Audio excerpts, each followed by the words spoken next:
शुरुआत महाराष्ट्र के साथ ही करते हैं। महाराष्ट्र के परभणी से बेहद दर्दनाक घटना सामने आई। यहां मंदिर परिसर में पिलर और छत का बड़ा हिस्सा गिरने से कई श्रद्धालु इसकी चपेट में आ गए। कुछ लोगों की मौत की खबर भी सामने आई है। घायलों को अस्पताल में भर्ती कराया गया है। सब कुछ इस रिपोर्ट के जरिए आपको दिखाते हैं।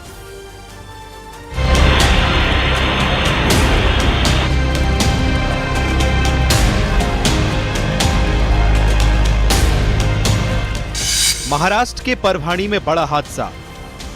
पिलर और छत ढह गई। मलबे में दब गए कई श्रद्धालु। परभणी के यशवाड़ी हनुमान मंदिर से आई ये तस्वीरें झकझोरने वाली हैं। मंदिर परिसर में कीर्तन चल रहा था। श्रद्धालु पूजा अर्चना कर रहे थे। तभी कुछ ऐसा हुआ कि मानो सब कुछ थम सा गया। अचानक कुछ हलचल हुई और उसके बाद सभा मंडप का पिलर और छत का बड़ा हिस्सा भर-भरा कर श्रद्धालुओं पर गिर पड़ा। नीचे खड़े श्रद्धालु, इससे पहले कि कुछ किसी को समझ में आता तब तक कई श्रद्धालु मलबे के नीचे दब गए। कुछ ही सेकंड में पूरा परिसर धूल के गुबार से भर गया। सरिया, पत्थर और कंक्रीट के भारी टुकड़े जमीन पर गिरने शुरू हो गए। जहां कुछ देर पहले भजन कीर्तन गूंज रहा था, वहां अब चीख पुकार मच गई। कई श्रद्धालु गंभीर रूप से घायल हो गए हैं। हादसे में जानें भी गई हैं। हादसे के बाद मौके पर राहत और बचाव अभियान तेज किया गया है। जिला प्रशासन और पुलिस, फायर ब्रिगेड के साथ अन्य ग्रामीण मिलकर भी मलबा हटाने में जुट गए हैं। जेसीबी मशीनें और रेस्क्यू टीमों की मदद से लोगों को बाहर निकालने का प्रयास किया जा रहा है। आनन फानन में घायलों को अस्पताल में भर्ती कराया गया और कई लोगों की हालत गंभीर बताई गई है। जानकारी के मुताबिक मंदिर के सामने बने सभा मंडप के निर्माण कार्य भी चल रहा था। आशंका जताई जा रही है कि नींव कमजोर होने की वजह से यह हादसा हुआ है। ये तो जांच के बाद ही अब पता चल सकेगा, लेकिन सुरक्षा मानकों को लेकर जरूर सवाल खड़े हो रहे हैं। Bureau report, news 18, Uttar Pradesh, Uttarakhand.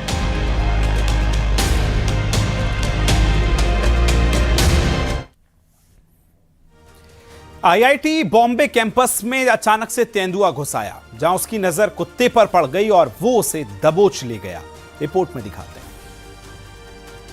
देश के सबसे फेमस शैक्षणिक संस्थानों में से एक आईआईटी बॉम्बे का कैंपस देर रात उस वक्त दहशत में आ गया जब जंगल का सबसे चालाक शिकारी हॉस्टल परिसर में पहुंच गया। सीसीटीवी में कैद तस्वीरों ने हर किसी को चौंका दिया। वीडियो में देखा जा सकता है कि देर रात एक तेंदुआ बेखौफ अंदाज में हॉस्टल के भीतर दाखिल होता है। सीढ़ियों के पास बैठे एक कुत्ते पर उसकी नजर पड़ती है। कुछ सेकेंड तक संघर्ष होता है, लेकिन शिकारी के सामने कुत्ता टिक नहीं पाता। तेंदुआ उसे जबड़ों में दबोच लेता है और घसीटते हुए अंधेरे में झाड़ियों की ओर ले जाता है। इस घटना ने कैंपस सुरक्षा को लेकर गंभीर सवाल खड़े कर दिए हैं। राहत की बात यह रही कि किसी छात्र या कर्मचारियों को कोई नुकसान नहीं पहुंचा, लेकिन हॉस्टल इलाके तक तेंदुओं की पहुंच ने खतरे की घंटी जरूर बजा दी है। दरअसल आईआईटी बॉम्बे का campus Sanjay Gandhi national park के बेहद करीब स्थित है, जहां तेंदुओं की मौजूदगी पहले से ही दर्ज होती रही है। लेकिन रिहायशी और छात्र क्षेत्रों ने इतने करीब उनका पहुँचना चिंता बढ़ाने वाला माना जा रहा है। वन विभाग को मामले की सूचना दे दी गई है। सुरक्षा एजेंसियां अलर्ट पर है और छात्र व स्टाफ को रात के समय सतर्क रहने, अकेले न निकलने और किसी भी वन्य जीव की गतिविधियां देखने पर तुरंत सूचना देने की सलाह दी गई है। और अब बात राम मंदिर की करते हैं। राम मंदिर में कथित दान चोरी केस के बीच ट्रस्ट के महासचिव चंपत राय की एक पुराना बयान आपको सुनवाने हम जा रहे हैं, जिसमें वो राम मंदिर में कितना दान आया उसके बारे में विस्तार से बता रहे हैं। 23-24 के वित्तीय वर्ष के बीच राम मंदिर को कितना दान मिला और कितना ब्याज बैंक द्वारा मिला, उसके बारे में सिलसिलेवार तरीके से वो बताएंगे।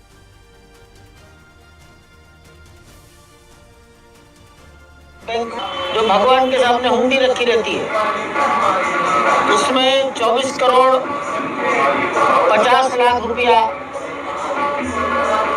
गिनती होकर बैंक में जमा हो पाया। लगभग 71 करोड़ रुपया लोगों ने अपने अपने गांव से डायरेक्ट बैंक में ट्रांसफर किया है, ऑनलाइन ट्रांसफर।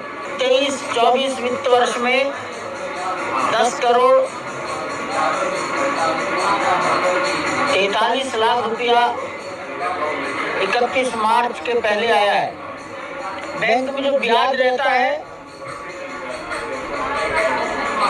वो लगभग आप इसे 4 करोड़ रुपया मान सकते हैं।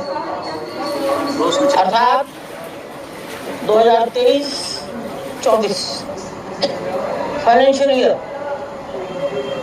हमें 363 करोड़ 34 लाख रुपया प्राप्त हुआ है। ये 4 वर्षों में हमको चांदी और सोना समाज ने स्वेच्छा से समर्पित किया है भगवान को। अंदाजन 13 कुंटल चांदी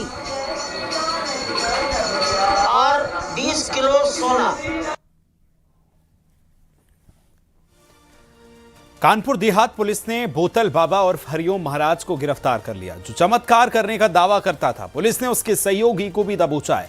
हत्या के प्रयास और महिला से छेड़छाड़ के मामले में कार्रवाई की गई। इस रिपोर्ट में दिखाते हैं।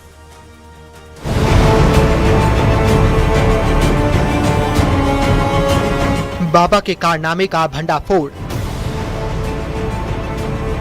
कानूनी शिकंजे में बोतल बाबा, चमत्कार का कारोबार बेनकाब। वो बाबा जो आस्था के नाम पर लोगों को झांसे में लेता था, बोतल में फूंक मारकर चमत्कार का दावा करता था। वो बाबा जो कैंसर ठीक करने का भरोसा दिलाता था। बोतल बाबा यानी हरिओम महाराज एक बोतल में फूंक मारकर पीड़ितों के कष्ट हरने का दम भरता था। लेकिन अब उसी बोतल बाबा का काला सच बाहर आ चुका है, जिसके बाद वो सीधे सलाखों के पीछे पहुंच गया। ये वही शख्स है जिसे उसके अनुयायी चमत्कारी बाबा मानते थे। बोतल में फूंक मारकर बीमारी ठीक करने का दावा करने के साथ ही दूसरी गंभीर बीमारियों को जड़ से मिटाने का भरोसा देता था। कष्टों से छुटकारा पाने की आस लेकर लोग उसके पास जाते थे, लेकिन उन्हें नहीं पता था कि बोतल बाबा उनके विश्वास के साथ खेल रहा था। वो आस्था के नाम पर अंधविश्वास का कारोबार चला रहा था, लेकिन खुद को चमत्कारी बाबा कहने वाले का राज फाश हो गया। बोतल वाले बाबा ने हरिधाम वाले ने बलात्कार करने की कोशिश की है। जब मैंने हलचल मचाई, कुछ किया तो उसने मुझे मारने की धमकी दी। मैंने पुलिस में शिकायत की तो 2 दिन से वही बाबा को थाने में बिठाए हुए है और उसका दीपक भतीजा वो भी बैठे और मुझे धमकी मिल रही है कि आप FIR वापस ले लो। आरोप लगते ही बाबा आश्रम छोड़कर फरार हो गया। पुलिस की टीमें लगातार दबिश देती रहीं। आखिरकार तकनीकी निगरानी और मुखबिर की सूचना के आधार पर पुलिस ने उसे गिरफ्तार कर लिया।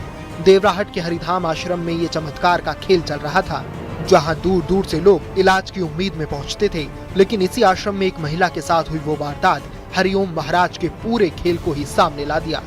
आरोप है कि अनुष्ठान के नाम पर महिला को अकेले कमरे में ले जाया गया और वहीं उससे छेड़छाड़ और रेप की कोशिश की गई। जब पीड़िता ने विरोध किया तो जान से मारने की धमकी देने का भी आरोप है।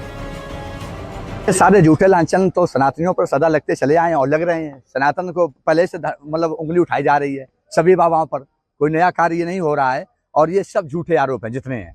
कोई सच्चा है नहीं, कोई भी बात सच्ची नहीं है। 40,000 रुपए लेकर और सब झूठ है, सब झूठ है। वो देख रहा है ईश्वर, वो कृष्ण देख रहा है सब। इतना ही नहीं, महिला ने आरोप लगाया कि झाड़ फूंक के नाम पर हजारों रुपए भी वसूले गए। आस्था को हथियार बनाकर डर और अंधविश्वास का जाल बुना गया। मामला सामने आते ही पुलिस हरकत में आई, FIR दर्ज हुई और फरार चल रहे बोतल बाबा को उसके खास सहयोगी दीपक के साथ गिरफ्तार कर लिया गया। पुलिस के मुताबिक हत्या के प्रयास और रेप की कोशिश समेत कई गंभीर धाराओं में केस दर्ज कर लिया गया है। एक महिला जिसकी उम्र 25 वर्ष है, वो थाना फंफूद जनपद औरिया की रहने वाली है। उसको अपने परिवार पे काली साया भूत प्रेत का आशंका था। उसके 2 देवरों द्वारा उसको 15 जून को थाना देवराट क्षेत्र में चैन का पुरवा ग्राम में एक कथित बाबा जिसका नाम हरिओम यादव है उसके यहाँ ले आए थे। अनुष्ठान के नाम पर हरिओम द्वारा उस महिला के साथ छेड़खानी व दुष्कर्म का प्रयास किया गया है, जिसके संबंध में तहरीर प्राप्त होने पर सुसंगत धाराओं में 5 लोगों के विरुद्ध अभियोग पंजीकृत किया गया है, जिसमें उसके देवर भी शामिल हैं। गिरफ्तारी के वक्त हरिओम महाराज कैमरे के सामने चेहरा छुपाता नजर आया, सवालों से भी बचता दिखा। फिलहाल बोतल बाबा सलाखों के पीछे है और पुलिस अब उसके पूरे नेटवर्क की जांच में जुटी है। इस पर भी जांच होगी कि अब तक कितने लोग इसके पीड़ित हैं। Bureau report, news 18, UP Uttarakhand. Noida और ग्रेटर नोएडा में खाद्य विभाग ने मिलावटखोरी पर शिकंजा कसा। अलग अलग जगहों पर बड़ी मात्रा में मिलावटी पनीर को नष्ट कराया। वहीं दूध और पनीर के नमूने भी जांच के लिए लैब भेजे गए हैं।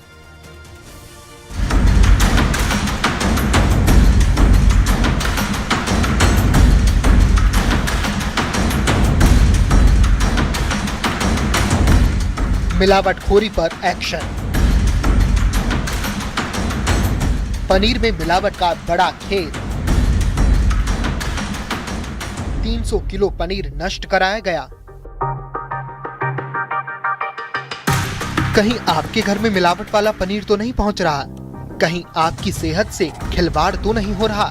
दूध तो घर घर की जरूरत होता है, वहीं पनीर की डिमांड भी बहुत बढ़ गई है। लेकिन अगर आपके घर में मिलावटी खाद्य पदार्थ पहुंच जाए तो सेहत भी बिगड़ सकती है। नोएडा और ग्रेटर नोएडा में खाद्य विभाग की टीम ने बड़ा एक्शन लिया है।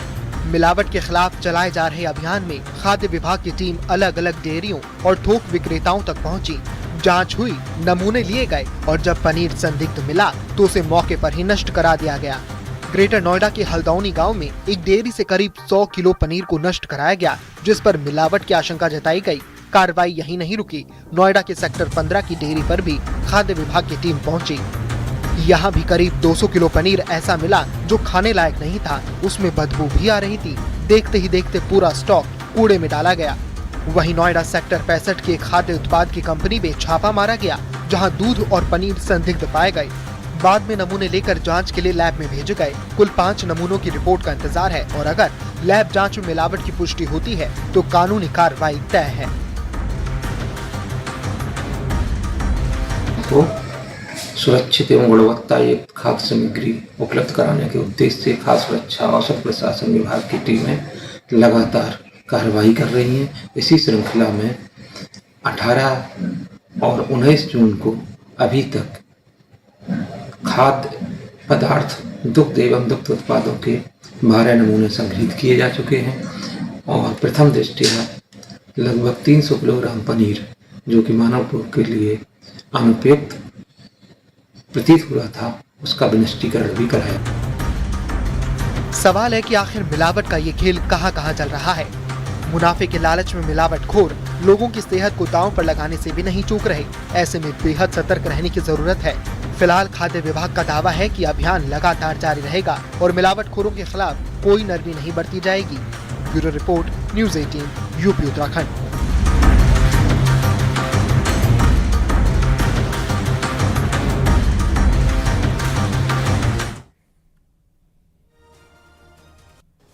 रामनगरी अयोध्या में अब श्रद्धालु भगवान श्री राम की जीवन गाथा को आंखों के सामने जीवंत रूप में देख पाएंगे। यहां एक ऐसे अत्याधुनिक वैक्स म्यूजियम का तैयार किया गया है जिसका उद्घाटन मुख्यमंत्री योगी आदित्यनाथ ने किया और अब यह आम श्रद्धालुओं के लिए भी खोल दिया गया है।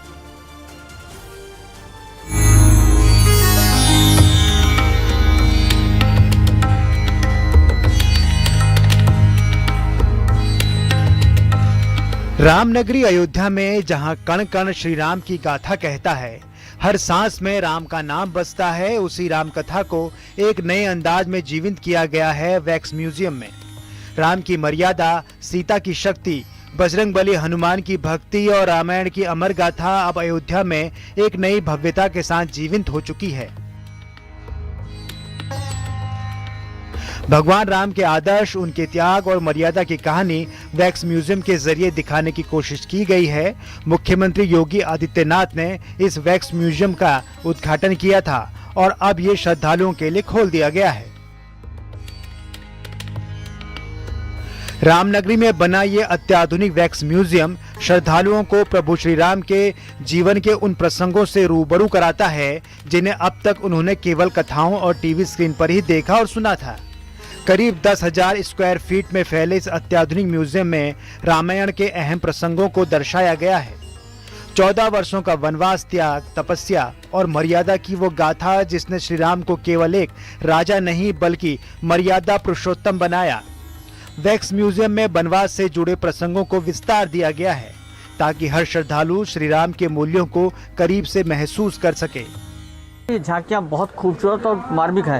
हालांकि शुरुआती 1 महीने में इसके जो शुल्क है प्रति व्यक्ति उसमें भी कमी की गई है और 200 रुपये के बजाय एक व्यक्ति से 150 रुपये ही लिया जाएगा। वैक्स म्यूजियम लोगों को त्रेता की कालीन अयोध्या की परिकल्पना को साकार करता दिखेगा और रामायण का आधा पोर्शन हम लोग वैक्स में बन के तैयार हो गया रामलाला के साथ। अभी नेक्स्ट पोर्शन अभी 3-4 महीने में स्टार्ट हो जाएगा। म्यूजियम का अंदर का मेन पोर्शन है वनवास को हम लोग इतना एक्सपोजन करेंगे क्योंकि राम जी का 14 साल का वनवास का स्टोरी बहुत बड़ा है। ये वैक्स म्यूजियम राम भक्तों के लिए एक ऐसा अनुभव बनेगा जिसके वे लंबे समय तक याद रखेंगे। अयोध्या से निमिष गोस्वामी के साथ bureau report, news 18 UP Uttarakhand.